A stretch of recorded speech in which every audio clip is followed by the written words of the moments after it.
Hello and welcome to the Choosing Self-Love to Activate Your Best Life Summit. I'm Katrine Horn and I'm your host for this summit. And today I'm talking to Fran Mac, who is a certified and experienced health and hormone coach who help people get to the root of the problem when they're struggling with any symptoms to do with hormone imbalance.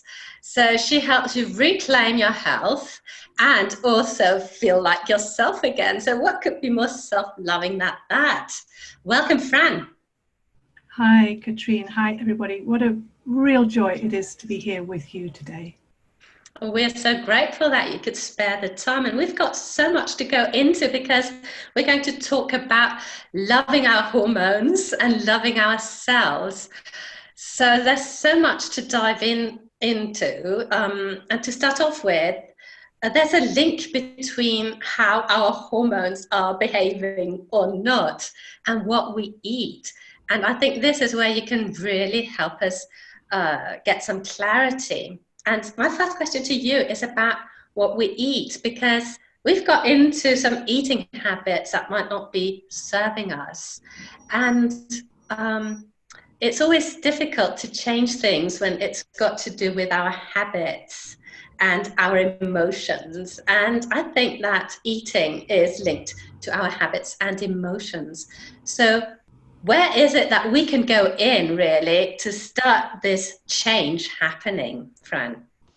Well, that's such a good question, Katrine. Let me just take a little step back and explain what our hormones are and why we have them, because I think when we understand that, everything else kind of falls into place. So our hormones are basically messenger molecules. They're created by our adrenals, by our thyroid, by our hypothalamus, by our sex organs to inform our body about what it needs to do and how it needs to function and what needs to be upregulated and what needs to be downregulated. And the hormones that are produced or not produced, as the case may be, are done so in response to the environment that the body finds itself in. And to go to your question specifically about food, one of the main ways our body gauges its safety is by the quality of the food that we eat. So that if we are eating poor quality food that has lots of inflammatory ingredients, that's very high in sugars, very high in chemicals, our body decides that we are not in a very safe place, and it recalibrates the production of our hormones accordingly.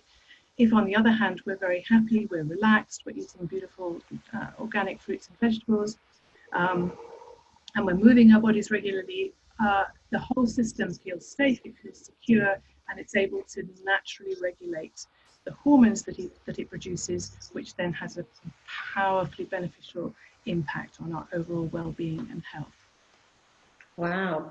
So thank you for that. So I'm just trying to wrap my head around that. Hormones are messengers, so to say, in our body that take the information, I suppose, from our body to our brain. Is that right? Well, it's actually a little bit more complicated than that. So we actually exist in a kind of hormone soup.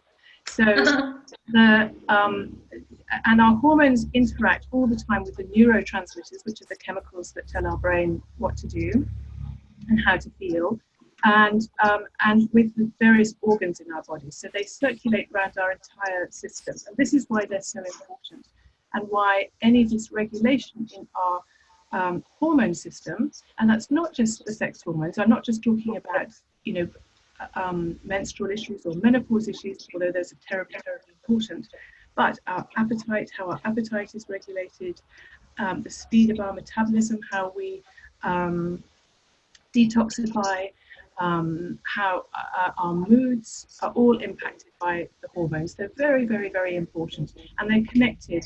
Everything in our body is connected to everything else. Everything in our body and our mind is connected to everything else. We are wonderful, subtle, complex machines, and the way it works is really awesome. And just one very important thought I would like to just seed the conversation with, if that's okay. Our bodies and our hormones are working non-stop for our benefit. Our bodies want us to be well and happy. And they can only work with the tools that we provide. And the tools that we provide are the food that we eat, the means we take to relax ourselves, the thoughts that we have in our head. These are the tools that the body uses to understand the world that we're living in, and it responds accordingly. So one of the most fundamental acts of self-care is actually to think good thoughts. Starts from there, and it just comes all the way down from there. I love that holistic approach, and my neurons were firing on the hormone soup too. So we are a complex machine, perhaps, and obviously we can only use the tools that we are given. And what you're saying, I'm translating into the most self-loving thing we can do to ourselves is really to have beautiful thoughts, to connect to our joy, and then to eat some really good food. And you just mentioned organic food. Now, why is it so important for us to be eating mostly organic food? Okay, so this is another really good question. Okay, so food is really important. This is how our bodies gauge what is going on in the world that it's existing in. And the other thing it does is it reads the chemicals that we're exposed to. And we are exposed to a lot of chemicals these days.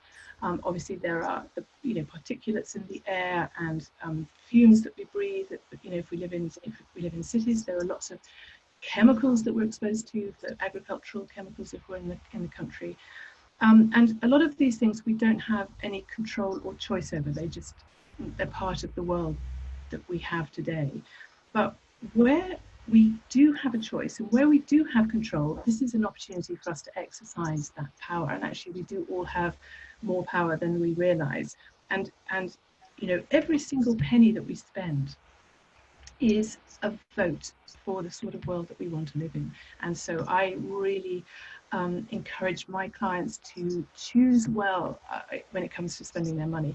And I know it seems that organic produce is a little bit more expensive, but the long-term cost to your health and to the environment of not supporting organic farmers, I think is immeasurable.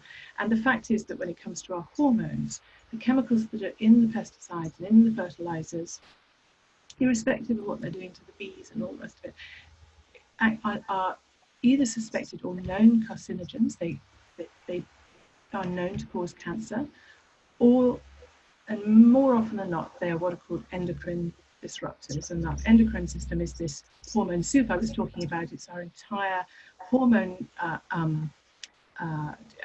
system that sort of governs our whole body. And if our hormones are being disrupted by the chemicals that are on the food that we eat, we are kind of starting off on the back foot. And if this is a choice that we can make, I think we should make it. This is the power that we have to make choices that serve us. And I would invite everybody to go to a wonderful website. It's called the Environmental Working Group, ewg.org. And there you have all sorts of information about the chemicals that are on the products that we buy and how to avoid them. And the other thing that's really important is skincare as well.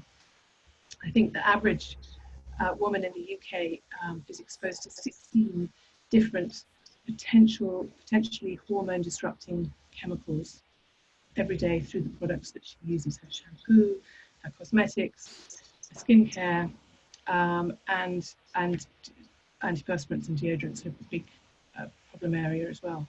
So it's really worth kind of getting your head around that and avoiding these chemicals and giving your body and your hormones the best possible chance just to find their own natural level, which they will. I like how you're stressing that we've actually got a choice here, and that seems to be so important. But what I also like about everything that you're producing for us to read is that you're saying, well, if we can't sort of have the perfect choices all the time, if we can't modify our behaviors to be the perfect hormone soup, we can start somewhere, right? We can choose just one area to begin with. So we don't have to suddenly sort of revolutionize our eating habits. We can just start somewhere.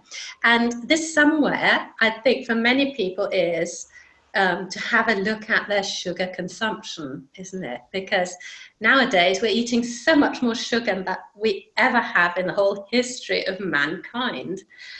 But if we stop sugar, if we stop our sugar intake entirely, we get these cravings, don't we? And you actually tell us that a sugar craving only lasts for 30 seconds. So how come we succumb to it? How come that we don't just wait it out? Mm-hmm. Oh my gosh, sugar. Sugar is a highly, highly addictive compound. And unfortunately, it's relatively cheap to produce, and so it's in everything. It's in everything. It's in ham. It's in pastry. It's in sauces. It's everywhere, and it's very, very difficult to avoid. And the fact is that sugar impacts one of the master hormones in our body, which is insulin. And when we eat a lot of sugar, insulin goes up, and it exists to take the sugar out of our bloodstream into our cells, and then our blood sugar crashes, and that's when we have the cravings, when we start to feel that kind of jittery, gotta eat something now. And what we want, because our body is not stupid, it's not just a kind of dumb bucket that we put things into, so it's thinking, oh, my blood sugar is low, I want something that's going to raise my blood sugar quickly. That's going to be a Chucky, Vicky, whatever it might be, that's to hand. But all that happens is you're then feeding the cravings. You're not feeding yourself. You're certainly not nourishing yourself. You're just feeding the cravings. So if you can, if you can just hold the thought about this 30 seconds. Cravings only last 30 seconds. They may come in like London buses in kind of bunches. But if you can ride it out for 30 seconds, you're kind of on the way. And what you're doing is you are just doing yourself a huge favor. And if you can think for 30 seconds, I'm just going to be kind to myself and try and not eat this. And then the next 30 seconds, you can tackle that one when it comes. But it's so, so important. Sugar is the main, I would say it's probably, apart from the chemicals and things, I would say it's the single most damaging thing that disrupts our hormones, because the impact it has on the insulin starts up a whole cascade of reactions in the body. It's basically sets up an inflammatory response in the body, and it's in response to that inflammation that our sex hormones and mood hormones and all the rest of it become dysregulated. So if you can master the sugar thing, you are on track. And the thing about this is it's not about being perfect, as you said, Katrine. There's no such thing as a perfect person. I mean, I'm very, very, very far from perfect, and I love a treat as much as anybody. But the thing is just to remember, every time you do something that's good for yourself, acknowledge it. Give yourself credit for what you've done. So if you walk past a bakery shop and you don't buy a donut, or you give yourself credit for that.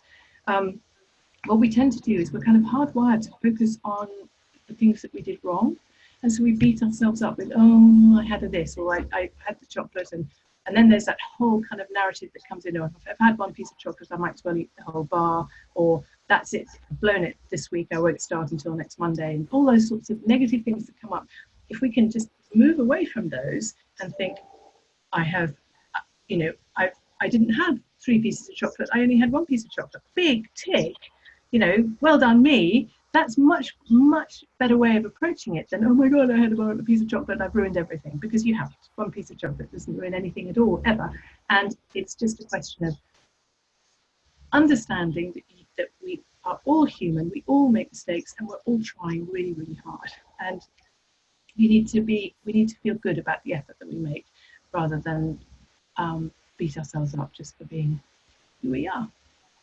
It's this all or nothing approach, I feel, that is really not serving us, because it's like saying, if I can't be an international concert pianist, then I won't bother learning playing the piano at all. So it's these extremes that we really want to avoid if we want to tap into that self-love that you just mentioned. Why don't we notice the things that we do well? And you said, well, I only had one piece of chocolate, not three. Now that is a huge piece of progress, isn't it?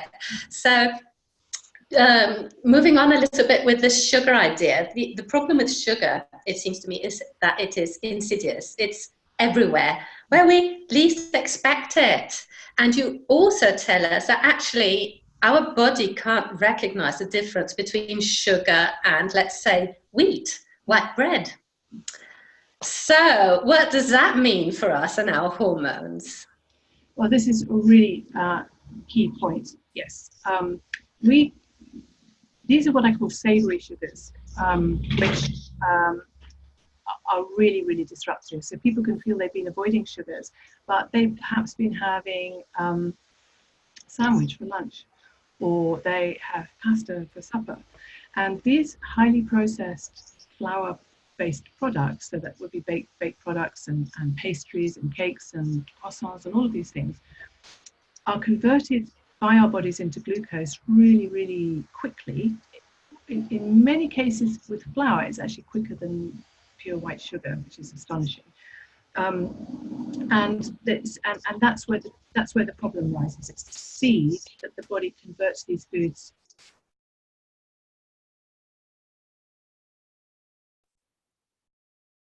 And everything, the body knows that sugar is toxic.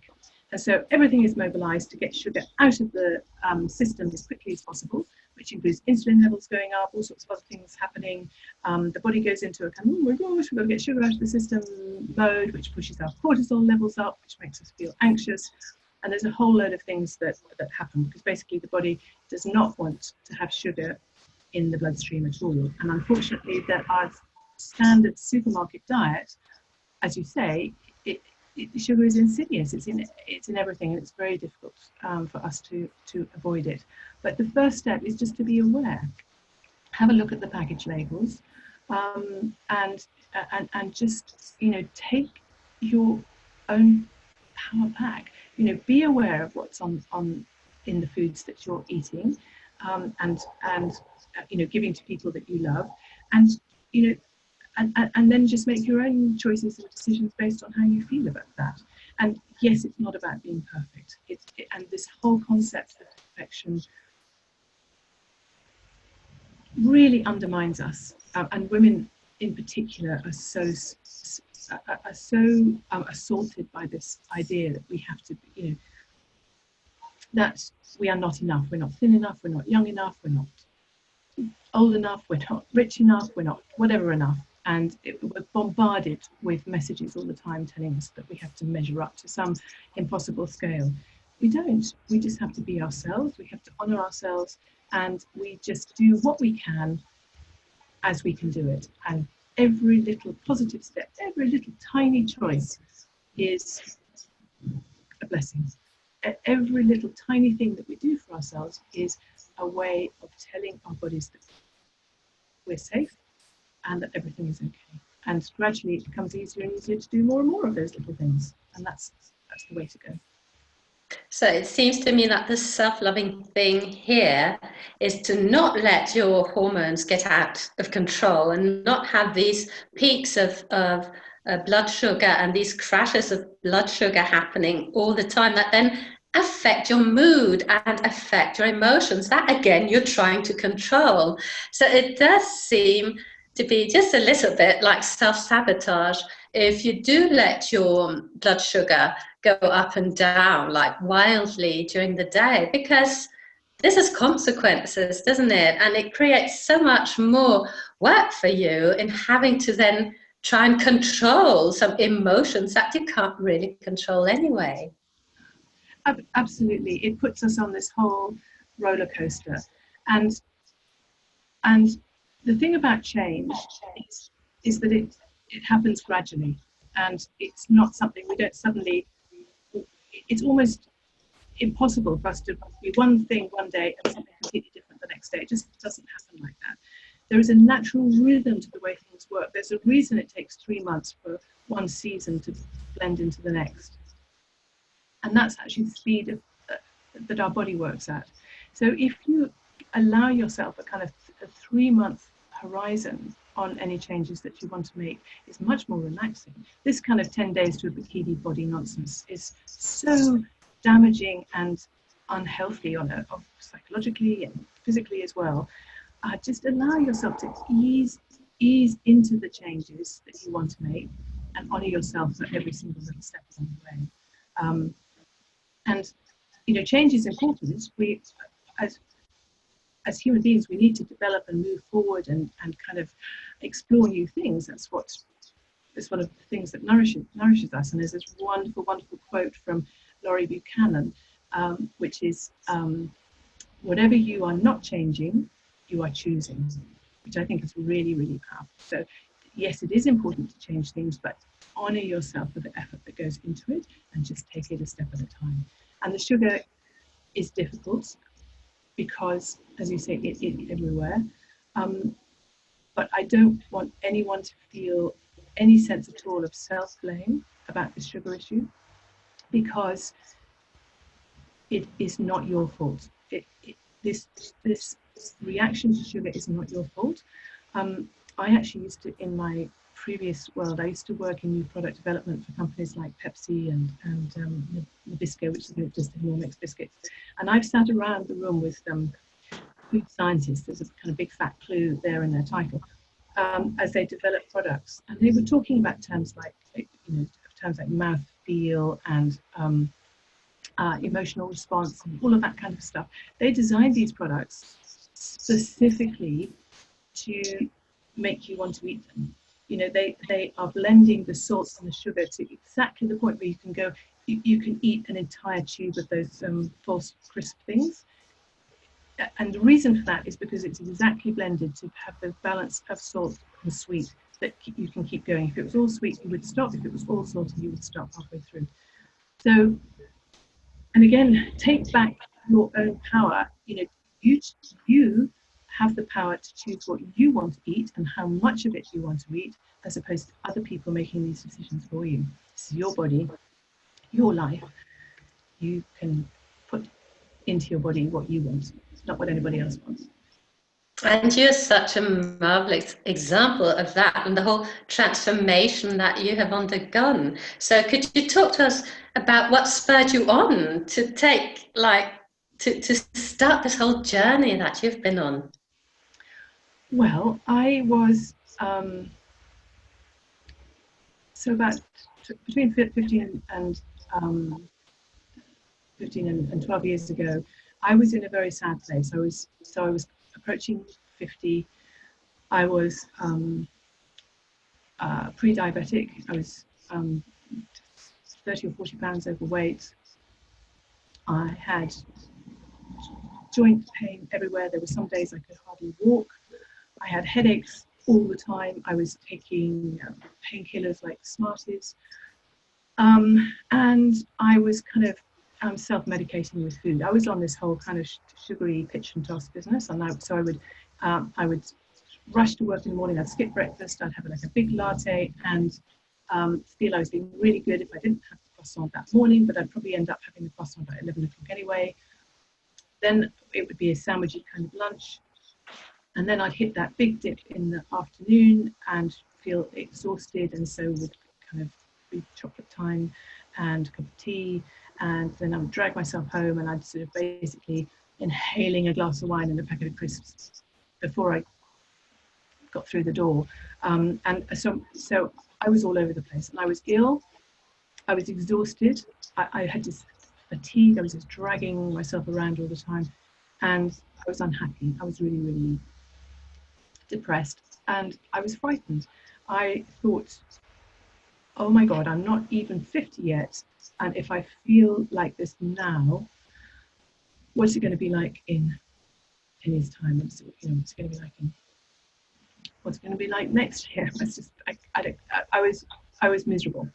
And I had a kind of moment. I got up from the computer and I walked into the kitchen to make myself a cup of tea, and I suddenly became aware of what I was saying to myself as I walked into the kitchen. And I was saying I was fat, I was useless, nobody loved me, nobody wanted to have anything to do with me.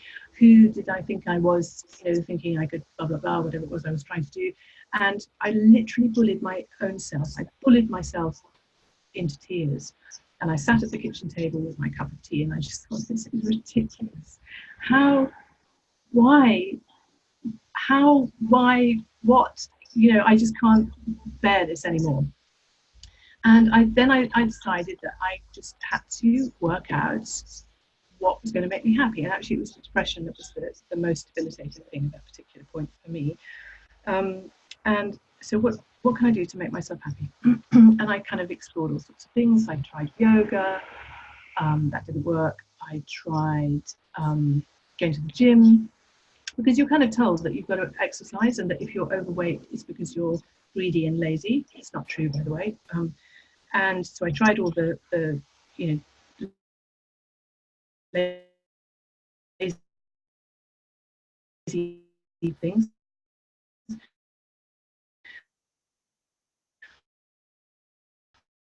And then I had this frame of reference, had a meditation course, and it was 8 weeks, and I did that course. I really struggled with the whole concept at the beginning, and kind of maybe around lesson 7, I got the point, and the penny dropped, and I just, it's that whole notion that a thought is only a thought, it's not the truth. And being able to step back and see all those thoughts that were making me feel anxious and depressed, comparing myself with other people, it wasn't, they weren't true just because I thought them. And that was the beginning of things. And then somebody said to me, I think it was one of my children, said, I bet you can't give up bread for Lent. Talking to the donut queen, as I was at that time, bet you can't give up bread. So I thought, right, I'm going to do it. So for Lent, I gave up all gluten products, and then I thought I would actually really push myself to the limit, and I gave up dairy as well.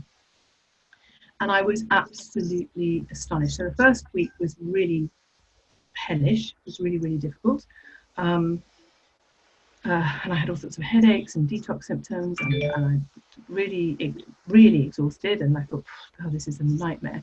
Anyway, I thought, no, I'm going to do this. The bet is on.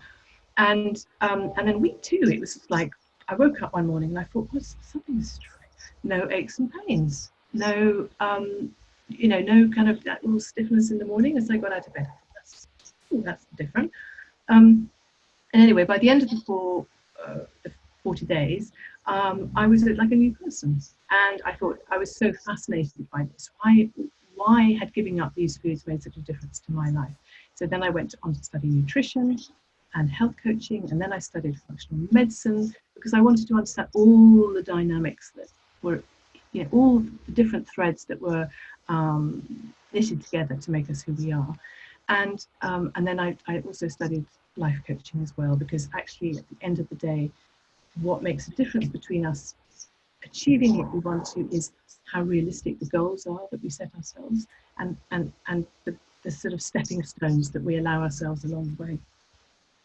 And so now I work to help people, I like to say, sort of reclaim themselves. It's like I help people find themselves again, because if people felt like I did back at my kitchen table, lost, frightened, disconnected from my body and from everything else, I don't want anyone to have to feel like that. So yes, I just kind of give people the framework and the support and the knowledge they need to make the best possible decisions for them and their unique situation and their unique body.